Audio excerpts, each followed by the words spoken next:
Baik, langkah yang kedua yaitu setelah kita menginput RPS yang bagian awal ya, yang bagian pertama ini, di mana kita sudah menentukan sasaran kelulusan, menentukan CPL, CPMK, sub CPMK, sampai kemudian ke inisiasi bobot.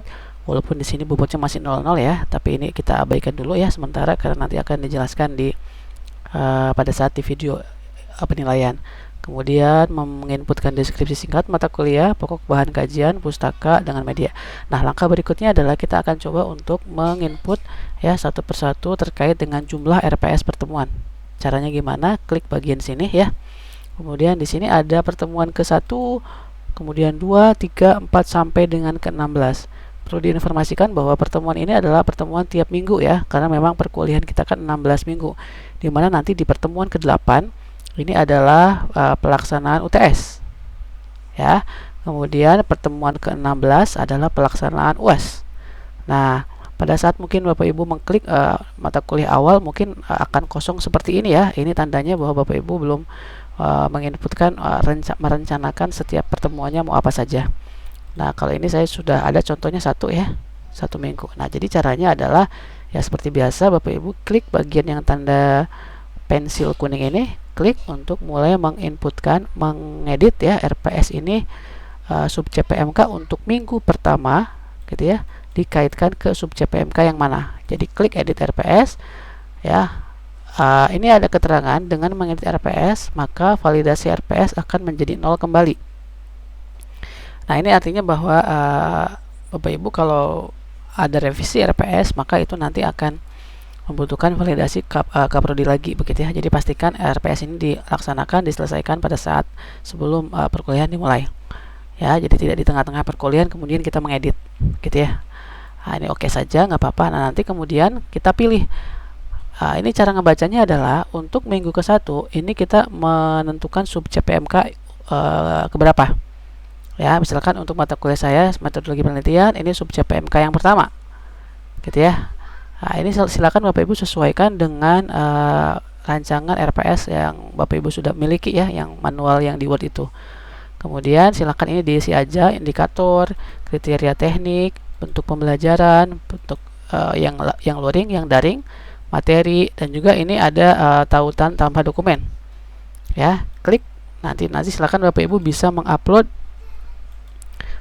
jenis file atau mungkin dokumen setiap minggunya ya, bisa berupa materi ajar, bahan ajar, modul, atau mungkin tayangan PowerPoint kita atau apapun itu ya. Nah, silakan nanti choose file dan kemudian upload filenya, file apa begitu ya. Oke, kemudian tinggal diklik simpan dokumen ya. Kemudian ini jangan lupa ya, klik sub CPMK, klik simpan indikator, ini klik, ini simpan gitu ya. Nah, kemudian sudah. Nah, berarti kalau sudah seperti ini, tahapan pertama atau untuk minggu pertama sudah selesai. Kita kembali. Nah, nanti akan munculnya seperti ini. Nah, nanti akan munculnya seperti ini. Begitu ya. Nah, ini untuk minggu pertama. Jadi di minggu pertama kita sudah merencanakan mengaitkan dengan sub CPMK berapa ya untuk minggu ke-1, penilaiannya kayak gimana dan seterusnya. Begitupun dengan minggu kedua ya. Sama caranya seperti itu. Nanti silakan Bapak Ibu kaitkan. Untuk pertemuan yang kedua saya akan fokus pada sub CPMK berapa. Ya, saya biasanya di minggu yang kedua itu masih sub CPMK 1 ya, karena memang ini topiknya masih terkait dengan hakikat dan tujuan etika penelitian. Oke, selesai. Ya, kemudian kita kembali lagi. Ya, back lagi. Nah, ini yang kedua sudah selesai. Kemudian begitupun berikutnya ya, 3, 4, 5 sampai 16. Nah, memang ini pekerjaan yang lumayan begitu ya. Jadi Bapak Ibu silakan untuk mulai mencicil ya, mengerjakan secara bertahap ya. Jadi apabila memang perlu bantuan atau mungkin bisa dibantu ya dengan TU atau mungkin teman yang lain begitu untuk bantu menginputkan secara satu persatu. Pertanyaannya kenapa sih tidak upload dokumen saja? Karena nanti Bapak Ibu pada setiap Bapak Ibu menginputkan setiap minggunya gitu ya, itu nanti akan terhitung. Ya, jadi Bapak Ibu akan menjadi syarat berapa kali Bapak Ibu melakukan perkuliahan. Begitu ya. Jadi itu sebagai syarat untuk bisa melakukan 16 pertemuan. Kalau Bapak Ibu hanya mengisikan tiga rencana, berarti ya 3 kali ngajar, berarti yang 4, 5, 6, 7, 8-nya tidak bisa karena ini masih kosong. Jadi konsekuensinya seperti itu. Jadi pastikan RPS yang ada di dokumen Bapak Ibu semua bisa teralihkan ke sini, bisa dipindahkan ke sini. Ya ini pekerjaan sekali ya Bapak Ibu, tapi bisa digunakan berkali-kali gitu ya. Jadi repotnya mungkin sekali ya, tapi nanti kalau ada revisi kan tidak terlalu banyak begitu. Begitu Bapak Ibu ya, silakan untuk bisa mulai di input untuk tahap yang pertama ya, yang ini yang di video pertama, dan berikutnya di RPS pertemuan ini 1 sampai 16. Nah, berikutnya Bapak Ibu, kalau di fitur yang sebelah sini lagi, di sini ada kelas kuliah. Nah, kelas kuliah ini apa? Nah, kelas kuliah ini adalah nama-nama dosen yang muncul gitu ya untuk mata kuliah ini, mata kuliah metodologi penelitian atau mata kuliah yang Bapak Ibu ampu. Nah, silakan Bapak Ibu pastikan bahwa setiap dosen ini harus sevisi ya, harus satu rencana.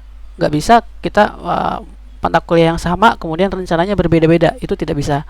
Jadi pastikan, kalau ini kan contohnya di mata kuliah metodologi penelitian ya, di semester, nah kebetulan ini ganjil belum ada ya, genap gitu ya, ada Bu Dewi, Pak Nurholis, dan Abdul Karim. Nah berarti 3 orang ini harus memiliki RPS yang sama. Jadi silakan saling koordinasi, saling komunikasi ya, untuk bisa merancang RPS dari mulai RPS yang ini tahap pertama sampai kepada RPS pertemuan ini. Ya begitu. Kalau berbeda dan tidak ada komunikasi ya pasti nanti akan berdampak kepada nilai akhir mahasiswa yang yang berbeda-beda gitu ya. Jadi mahasiswa akan kebingungan gitu ya, akan ya merasa tidak adil dan sebagainya lah. Jadi perhatikan Bapak Ibu, untuk RPS ini agak lumayan untuk diperhatikan gitu ya. Kemudian ini RPS. Nah RPS pun sama. Kalau kita klik RPS nanti ini bisa di print Bapak Ibu ya, bisa di print, bisa dijadikan mungkin dokumen setiap prodi ya, miliki untuk kebutuhan akreditasi atau apapun itu ya. Ini tinggal Ctrl P kemudian bisa di print. Oke, itu mungkin untuk video yang kedua ya, untuk lanjutan bagaimana cara menginput RPS. Nah kemudian lanjutnya yaitu di video yang ketiga kita akan coba untuk bagaimana mulai menginputkan nilai sampai kepada menilai sub CPMK dan menilai akhir ya, pembuatannya seperti apa dan sebagainya. Itu di video 3. Baik, terima kasih. Itu saja mungkin di video kali ini. Mudah-mudahan bermanfaat. Kami akhiri. Assalamualaikum warahmatullahi wabarakatuh.